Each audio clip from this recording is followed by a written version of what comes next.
આપણે અવારનવાર અનેક કિસ્સાઓ સાંભળતા હોય છે, જોતા હોય છે કે જેની અંદર એક સામાન્ય વ્યક્તિ સાથે ક્યાંક ને ક્યાંક પોતાનું કોઈ કામ હોય અને કોઈ કામ માટે કોઈની પાસે પૈસા ઉધારી લીધી હોય તો એની સાથે પઠાણી ઉઘરાણી કરવામાં આવે છે, નાના વ્યક્તિને હેરાન કરવામાં આવતા હોય છે. પરંતુ હવે એક કિસ્સો અમરેલીમાંથી સામે આવે છે કે જ્યાં ભાજપના ઉપાધ્યક્ષના પુત્ર હાલ ગુમ થયા છે અને એની પાછળનું કારણ સામે આવ્યું છે પઠાણી ઉઘરાણી. શું છે સમગ્ર મામલો વિગતે ચર્ચા કરીશું. નમસ્કાર, હું છું ઉજ્જવલ અને આપ જોઈ રહ્યા છો નિર્ભય ન્યૂઝ.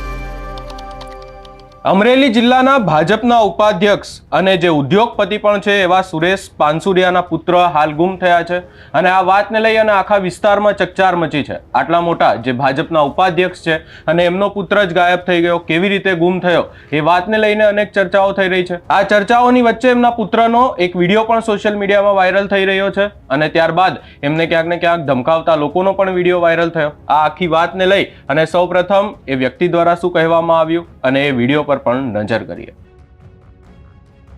અને પપ્પા હું થાકી ગયો છું. આ લોકોને બધાને વ્યાજ દઈ દઈને 11 કરોડ રૂપિયા, 10.5 11 કરોડ રૂપિયા વ્યાજ આપી દીધું છતાં કે આ રીતે આ લોકો ટોર્ચર કરે છે.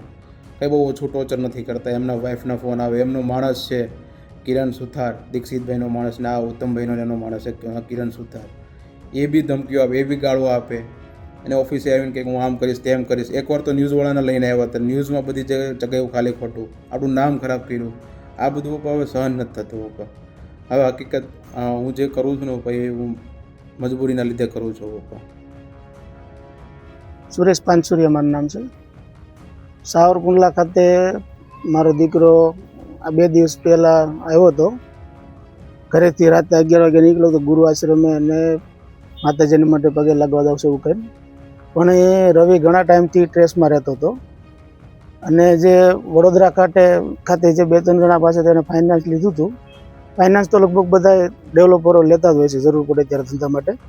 પણ આ જે નીટ કાંડ બન્યું હતું જય જલારામ સ્કૂલ ગોધરા, એના જે જામીન ઉપર જે છે દીક્ષિતભાઈ, એ અને એની સાથેના 15-17 જણા જે અલગ અલગ રવિ મારી પાસે છે એની જે નોટને લખી ગયો છે એની અંદર બધા નામનો ઉલ્લેખ છે બધો. એની પાસેથી અલગ અલગ બધા સાથે મળીને 11 કરોડ રૂપિયા જેવી રકમ આપી હતી. એની સામે રવિ એને કંઈક 4 કરોડ ને 90 લાખ રૂપિયાની મિલકત દસ્તાવેજ કરીને પોઝેશન આપ્યું હતું અને 3 કરોડ 38 લાખ રૂપિયા જેવું એને એના જે અલગ અલગ એકાઉન્ટમાંથી આવેલા પૈસા હતા એમાં આરટીજીએસથી આપેલા હતા. મને મારા દીકરાએ કાલે આવ્યો વડોદરા નાનો, એણે કીધું કે પપ્પા રવિભાઈ લગભગ 2-3 મહિના પહેલાં ગોધરા પણ ગયો હતો. એટલે આ લોકો અલગ અલગ જગ્યાએ બોલાવીને એને ટોર્ચર કરતા હતા. ગોધરા પણ એને 2 વખત બોલાવ્યો હતો, એ મને બધી ગઈકાલે ખબર પડી. અને સાવરકુંડલા એલસીબી, અમરેલી જિલ્લાની એસપી સહિતની આખી ટીમ કામે લાગેલી છે અને મને વિશ્વાસ છે કે આ લોકો એકાદ દિવસમાં રવિને ગમે ત્યાંથી પહોંચશે. એના મોબાઈલ સ્વિચ ઓફ આવે છે અને બીજું આ લોકો જે પ્રમાણે એને ધાકધમકી આપતા હતા એટલે અમને થોડોક ચિંતા વધારે રહી છે. પણ મને મારી અમરેલી જિલ્લાની પોલીસ ઉપર સંપૂર્ણ ભરોસો છે કે એ રવિને ગમે ત્યાંથી ગોતી લેશે, એના ફોન ટ્રેસ કરશે, એના અલગ અલગ નંબર મેં હતા એ બધા આપેલા છે અને પૂરો સહકાર મળી રહ્યો છે. એને દસ્તાવેજ 4 કરોડ ને 90 લાખ રૂપિયાના ફ્લેટના અને કોમર્શિયલના દસ્તાવેજ કરાવી લીધા છે અલગ અલગ એના નામના બધાના.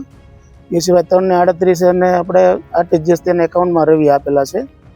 અને હું જાણું ત્યાં સુધી મને નાનો ભાઈ કહેતો હતો કે અત્યારે જે એને ટોર્ચર કરતા હતા એને 15-16-17 કરોડ રૂપિયા હજી અમારે લેવાના નીકળે છે એવું કહીને એને રાત દિવસ પરેશાન કરતા હતા.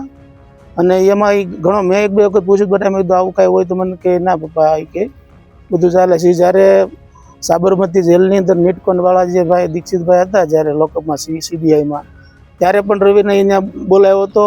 સાબરમતી જેલની અંદરથી પણ એ વિડીયો કોલના માધ્યમથી રવિ પાસે પઠાણી ઉઘરાણી કરતા હતા. અને જ્યારે એ લોકઅપમાં હતા ત્યારે એના વાઈફ, એનો દીકરો પણ ઓફિસે આવીને અલગ અલગ ટોર્ચર કરીને વ્યાજની માંગણી કરતા હતા. એ ઘરનું ગોલ્ડ અમને પૂછા કાંઈ અમારી જાણબાર બી ગોલ્ડ લોન કરીને એને અલગ અનેક વખત વ્યાજ આપેલું છે ને એ બધું અમારી પાસે વિડીયો ઓડિયો બધા બહુ વ્યવસ્થિત પ્રૂફ છે.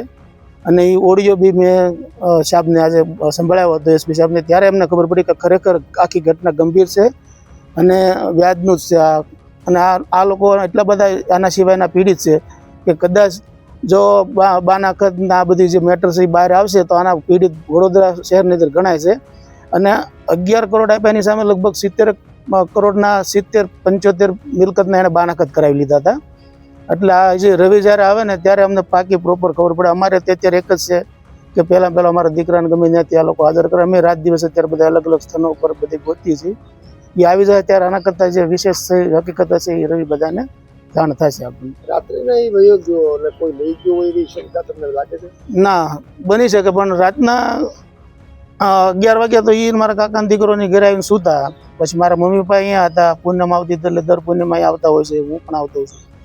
તો એ લગભગ 12:15 આજુબાજુ ઘરેથી નીકળી ગયો. સીસીટીવી કેમેરામાં 2 કેમેરામાં દેખાય છે બરાબર. એટલે એ ચિંતાનો વિષય ખરો. બાકી અત્યાર સુધીમાં અમારે છે આવું ક્યારે પણ અમારે ઘણા લોકોના ફાઇનાન્સ લીધેલા, બધા સહકાર આપે છે. વડોદરાની અંદર અમારો એટલો બધો મોટો બિઝનેસ છે તો અમારે જરૂર પડતી ત્યારે અમે અલગ અલગ લોકો પાસેથી ફાઇનાન્સ લેતા જ હોય છે. જેવી રીતે બેન્કિંગનું લેતા હોય એ રીતે પ્રાઇવેટ ફાઇનાન્સ લેતા હોય. પણ બધા અત્યારે નબળો સમય છે, બુકિંગ ઓછા છે, બધા સાથ સહકાર આપે છે.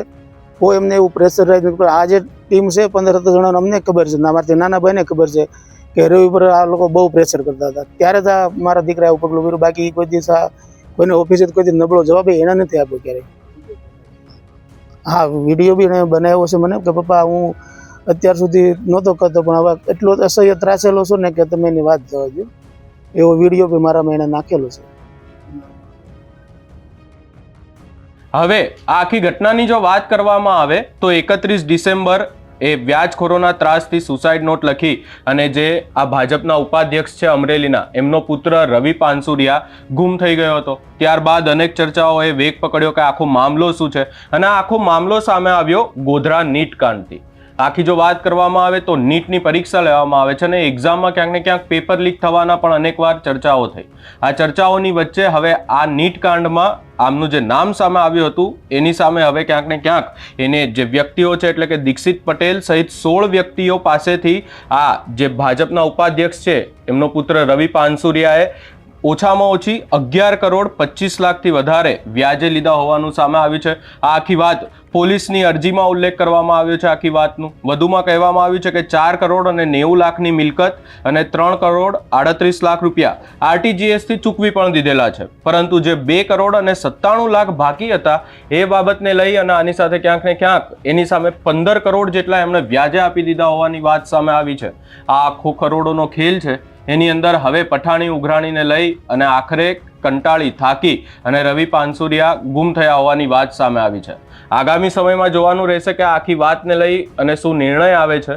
આ સમગ્ર બાબતે આપનો શું અભિપ્રાય છે અમને કમેન્ટ કરી જરૂર જણાવશો. અમારી ચેનલ નિર્ભય ન્યૂઝને લાઇક, શેર, સબસ્ક્રાઇબ કરવાનું ભૂલશો નહીં.